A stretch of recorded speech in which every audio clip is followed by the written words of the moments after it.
ఇటీవల ఆంధ్రప్రదేశ్ స్పీకర్ చింతకాయల అయ్యన్న పాత్రుడు గిరిజనుల హక్కులు చట్టాల కోసం వ్యతిరేకంగా ఆదివాసులను అవమానపరిచేలా గిరిజనుల మనోభావాలను భంగం కలిగించేలా మాట్లాడారని ఆయన మాటలను వెనక్కి తీసుకోవాలని గిరిజన ప్రాంతంలో ఆదివాసుల హక్కుల చట్టాలు జోలికొస్తే ఊరుకోబోమని నిరసన చేపట్టిన సురేష్ కుమార్తో మా ప్రతినిధి ప్రసాద్ ఫేస్ టు ఫేస్.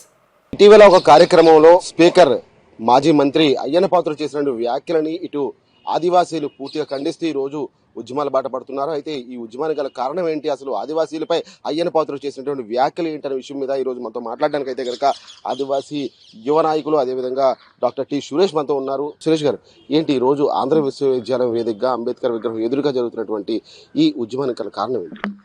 సాక్షాత్తు డాక్టర్ బాబాసాహెబ్ అంబేద్కర్ సాక్షిగా, ఆంధ్ర విశ్వవిద్యాలయం సాక్షిగా ఆదివాసీ ప్రజలకు ఏ అధికారైనా ఏ రాజకీయ నాయకుడైనా అమానుషంగా మాట్లాడితే మేము సహించం.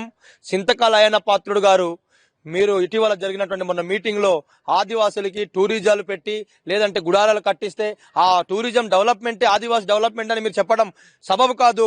మా చట్టాలు ఇలాగే మీరు జియో నెంబర్ 3ని రద్దు చేసి ఈరోజు గిరిజన ప్రాంతంలో ఉన్నటువంటి నిరుద్యోగ యువతకు ఉద్యోగం లేకుండా చేశారు. అలాగే మాకున్నటువంటి హక్కులు 1/70 చట్టం, ఆ 1/70 చట్టం అంటే అది మాకు వెన్నుముక్క లాంటిది. అలాంటి చట్టాన్ని తీయటానికి సడలింపు కల్పించాలని చెప్పి మాటలు మీరు రాజకీయ అనుభవంతో కలిగినటువంటి వారని చెప్తా ఉన్నారు. పదే పదే మీరు సాక్షాత్తు ఎన్టీ రామారావు గారు ఎంతో మహోన్నతమైనటువంటి ముఖ్యమంత్రి గారి దగ్గర పనిచేశారు. అలాగే సాక్షాత్తు డాక్టర్ వైఎస్ రాజశేఖర రెడ్డి గారు ముఖ్యమంత్రిగా ఉన్నప్పుడు మీరు పనిచేశారు. ఇదేనా మీ యొక్క మాటలు? ఆదివాసీ ప్రజానికానికి అవమానితంగా మాట్లాడడం మీద మేము సభించము. అలాగే గతంలో కూడా అయ్యా చంద్రబాబు నాయుడు గారు అలాగే పవన్ కళ్యాణ్ గారు ఇమీడియట్ గా చింతకాయల అయ్యన్న గారి పాత్రతో మాట్లాడి మాకు సమాపన చెప్పించాలి. గిరిజన ప్రాంతంలో ఉన్నటువంటి మా 1/70 యాక్ట్ అయితే అది మాకు గుండెకాయ లాంటిది. ఇప్పుడు మా భూముల్ని తీసుకెళ్లిపోయి మా భూముల్ని మైదాన ప్రాంతంలో ఉన్నటువంటి వాసులందరూ వచ్చి మాకు డబ్బులు బినామీల పేర్లతో వారు చేయడం కోసం కేవలం చంద్రబాబు ఈ రోజు చింతకాయల అయ్యన్న పాత్రుడు గారు ఆడికి సరుగుడు తోట ఉండి దానికి బినామీలు ఉన్నారు, అదన్నీ కాపాడు కోసం అని చెప్పేసి సడలింపు కల్పిద్దాం, మా చట్టాలని మా జీవోల్ని సడలింపు కల్పిద్దాం అంటే ఇది ఎంతవరకు సమంజసం? ఇప్పటికైనా సరే మీ మాటలు మార్చుకొని మా ఆదివాసీ ప్రజానికానికి సమాపన చెప్పాలి. సాక్షాత్తు ఆ రోజు టీడీపీ గవర్నమెంట్ ఉన్నప్పుడు 97 జీవో పెట్టి మా యొక్క బాక్సైట్ కాల్సైట్ మైనింగ్ తీసుకెళ్లిపోదామని ప్రయత్నం చేస్తే సాక్షాత్తు మీరు అందరికీ తెలుసు, నేను ఇక్కడ ఆమర నిరదీక్ష చేశాను.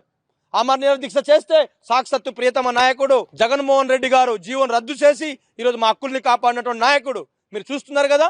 కాబట్టి ఇప్పటికైనా సరే ఆదివాసీ ప్రజానికానికి సమాపన చెప్పాలి. చింతకాయల అయ్యన్న పాత్రుడు, మీరు డాక్టర్ బాబాసాహెబ్ అంబేద్కర్ కల్పించినటువంటి రాజ్యాంగం ద్వారా ఉన్నతమైనటువంటి రాజ్యాంగపరమైనటువంటి పోస్టులో మీరు ఉన్నారు. మీ మాటల్ని మార్చుకోవాలి, మీ ప్రవర్తన మార్చుకోవాలి. ఆదివాసీ ప్రజలు ఇప్పటికి కూడా ఆ రోజు మీరు మీ టీడీపీ గవర్నమెంట్ ఉన్నప్పుడు టీఎస్ తీర్మానం చేసి మా హక్కుల్ని కాపాడడానికి ప్రయత్నం చేశారు. ఆ రోజు సున్నపు రాజయ్య గారు ఎమ్మెల్యేగా ఉన్నప్పుడు కాపాడారు.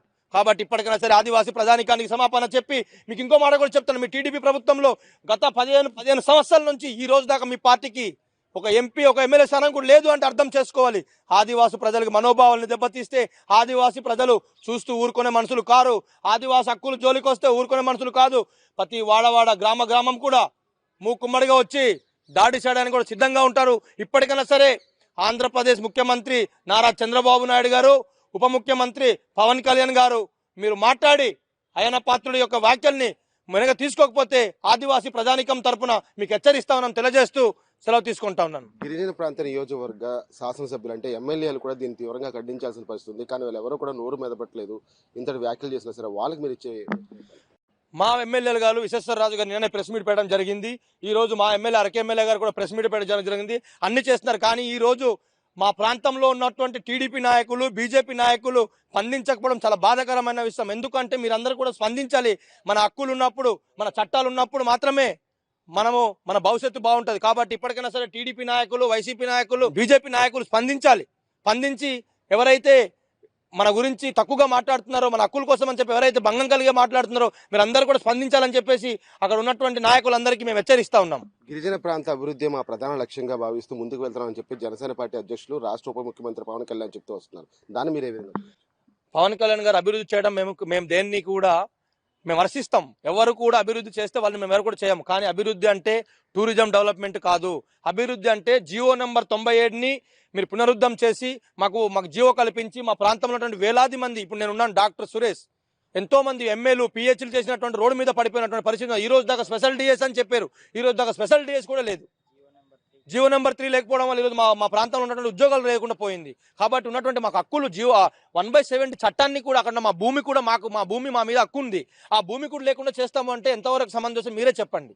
ఇది చూసాం కదా, తీవ్ర ఆవేదనతో వ్యక్తం చేసినట్టు ఆదివాసీల యువత ఎంత ఆవేదన వ్యక్తం చేస్తున్నారు అంటే వాళ్ళు కల్పించినటువంటి హక్కులు చట్టాలు ఇవన్నింటిని కూడా కాలరాస్తూ ఈ రోజు తీసుకుంటున్నటువంటి కూటమి ప్రభుత్వం ఏదైతే నిర్ణయాలు తీసుకుంటుందో ఈ నిర్ణయాలు కూడా వెనక్కి తీసుకోవాలి. అదేవిధంగా ముఖ్యంగా స్పీకర్ అయ్యన్న పాత్రుడు క్షమాపణ చెప్పాలనేటువంటి ప్రధాన డిమాండ్తో అయితే కనుక ఈ రోజు ఆంధ్ర విశ్వవిద్యాలయం వేదికగా అదేవిధంగా అంబేద్కర్ విగ్రహం ఎదుట ఈ రోజు యువత టి సురేష్ అయితే కనుక తన సైన్యాన్ని వేసుకుని ఈ రోజు ఉద్యమం బాట పట్టారు. అయితే కనుక క్షమాపణ చెప్పేంత వరకు కూడా ఈ ఉద్యమం కొనసాగుతుంది, ఎట్టి పరిస్థితుల్లో కూడా ఆపేది లేదని చెప్పి తీవ్ర హెచ్చరికలు జారీ చేస్తున్నారు. ఇప్పటికైనా సరే ముఖ్యమంత్రి చంద్రబాబు నాయుడు అదేవిధంగా ఉప ముఖ్యమంత్రి పవన్ కళ్యాణ్ కూడా ముందుకు వచ్చి ఆయనతో ఎవరైతే అయ్యన్న పాత్రుడు ఉన్నారో అయ్యన్న పాత్రతో మాట్లాడి వీళ్ళకి క్షమాపణ చెప్పేంత వరకు కూడా ఉద్యమం కొనసాగుతుంది. ఆదివాసీల హక్కులు అదేవిధంగా చట్టాలు కాలరాస్తే సహించేది లేదు అని చెప్పి తీవ్ర హెచ్చరిక జారీ చేసిన నేపథ్యం కనిపిస్తుంది. కెమెరామెన్ సూర్యబాబుతో ప్రసాద్, జీటీవీ న్యూస్, విశాఖపట్నం నుంచి.